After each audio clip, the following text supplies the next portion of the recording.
ਕੀ ਹੋਇਆ ਇਹ ਕੀ ਹੋਇਆ ਮੋਦੀ ਸਰਕਾਰ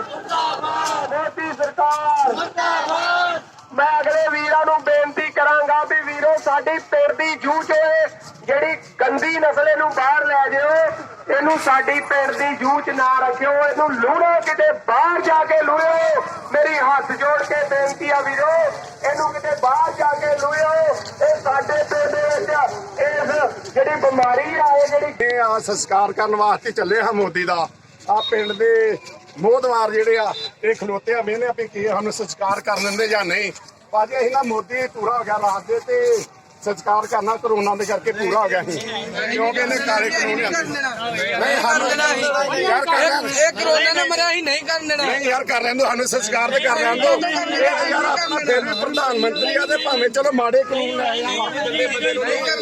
ਇਹੋ ਜਿਹੇ ਗੰਦੇ ਬੰਦੇ ਨੂੰ ਨਹੀਂ ਕਰ ਦੇਣਾ ਆਪਣੇ ਪਿੰਡ ਦੇ ਵਿੱਚ ਇਹਨੂੰ ਇਹੋ ਜਿਹੇ ਬੰਦੇ ਨੂੰ ਇਹਨੂੰ ਨਰਕਾਂ 'ਚ ਲੈ ਜਾਓ ਇਹਨਾਂ ਨੂੰ ਇੱਥੋਂ ਹੀ ਕੁੜੀ ਨਰਕ ਨਹੀਂ ਸਾਨੂੰ ਨਾ ਸੰਸਕਾਰ ਕਰ ਲੈਂਦੋ ਸਾਨੂੰ ਕਰ ਲੈਂਦੋ ਨਹੀਂ ਇਹਨੂੰ ਹੈ ਨਾ ਸੈਂਟੈਂਸ ਅਸੀਂ ਕੀਤਾ ਪੂਰੀ ਦਵਾਈ ਲਾ ਕੇ ਲਿਆਏ ਆ ਇਹ ਸੰਸਕਾਰ ਕਰ ਲੈਂਦੇ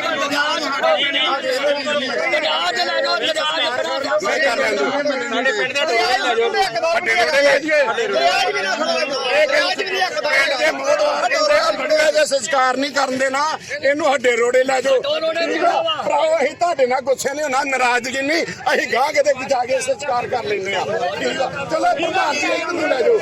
ਐਨੂੰ ਲੈ ਜਾਓ ਪਿੰਡ ਦੇ ਵਿੱਚ ਹੀ ਮਰਨ ਦੇਣਾ ਇਹਨੂੰ ਸਸਤੇ ਮੁਰਗਾ ਨਹੀਂ ਲਾਓ ਲਾਓ ਨਾਰੇ ਵਧੀਆ ਵਧੀਆ ਚਲੋ ਭਾਇਆ ਜੀ ਆਪਣੇ ਪਿੱਟੋ ਪਿੱਟੋ ਮੋਦੀ ਨੂੰ ਚੰਗੀ ਤਰ੍ਹਾਂ ਉਹ ਬੰਦਾ ਰੁਕ ਜਾ ਭਾਊ ਸਾਰੇ ਰੁਕ ਜਾ ਪਿੱਛੇ ਇਹ ਕੀ ਹੋਇਆ ਇਹ ਕੀ ਹੋਇਆ ਇਹ ਕੀ ਹੋਇਆ ਇਹ ਕੀ ਹੋਇਆ ਇਹ ਕੀ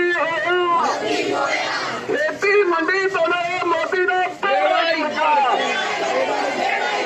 ਖੇਤੀ ਮੰਡੀ ਤੋਂ ਮੋਦੀ ਬੜਾ ਕਦਮ ਰਾਈ ਕਾਖਣਾ ਇਹ ਕੀ ਹੋਇਆ ਇਹ ਕੀ ਹੋਇਆ ਇਹ ਕੀ ਹੋਇਆ